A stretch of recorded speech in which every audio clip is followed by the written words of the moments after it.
Eh bien bonjour, je suis Frédéric Bourran et dans cette vidéo je vais vous parler du modèle de contexte et des différents niveaux de ce modèle. Alors déjà un point sur le vocabulaire, vous allez voir selon les ouvrages, selon les sites sur lesquels vous allez, il y a beaucoup de choses. Moi je vous parle du modèle conceptuel de communication, le MCC, donc de niveau 0, de niveau 1, de niveau 2, etc. On peut trouver aussi dans la littérature ce qu'on appelle le modèle de contexte qui correspond au MCC niveau 0. Vous pouvez trouver aussi le graphe des flux de niveau 0. Voilà, donc tout ça c'est exactement la même chose.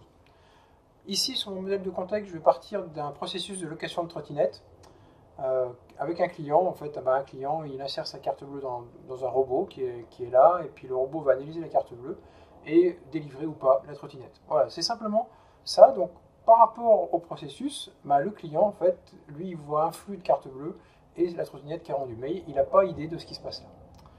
Dans un deuxième temps, donc, ce qu'on va faire, c'est qu'on va aller regarder un peu ce qui se passe dans ce processus de location.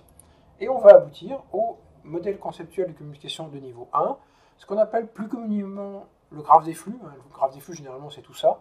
Ou le graphe des flux de niveau 1 aussi. Ou le modèle de contexte de niveau 1 un peu plus rarement. Donc en fait, on retrouve toujours ces clients qui est acteur externe au processus. Et on va détailler en fait ce qui se passe dans ce processus-là, avec un processus de paiement puis un robot. En fait, le client, il insère sa carte bleue qui est analysée par le processus de paiement. Ce processus va donner un ordre au robot qui va délivrer ou pas la trottinette au client. On va maintenant regarder non pas ce qui se passe dans le robot, on pourrait, mais on va regarder ce qui se passe au niveau du processus de paiement. Vous voyez, on avance comme ça par zoom successif et on va aboutir à un MCC de niveau 2 ou un graphe des flux de niveau 2 ou éventuellement un modèle de contexte de niveau 2, mais bon, ça se fait un peu moins. Où là, en fait, on va analyser en fait, ce qui se passe là. Dans le processus de paiement, en fait, il y a un processus de vérification de la carte bleue qui va délivrer un résultat à un processus de validation. Et le processus de validation va donner un ordre au robot. Donc, ce qui est intéressant, en fait, donc l'ordre de délivrer ou pas la trottinette. Ce qui est intéressant, c'est qu'ici, pour le processus de location de trottinette, on a deux acteurs internes, le processus de paiement et le robot.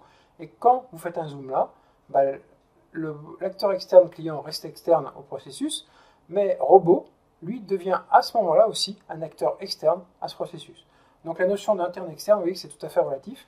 Et là, au final, vous avez trois niveaux d'analyse d'un processus. Vous voyez, en fait, à chaque fois, on fait des zooms successifs et on passe comme ça à des niveaux inférieurs. Voilà, donc je vous laisse réfléchir à tout ça, je vous laisse vous abonner à ma chaîne et on se retrouve dans une prochaine vidéo. Au revoir.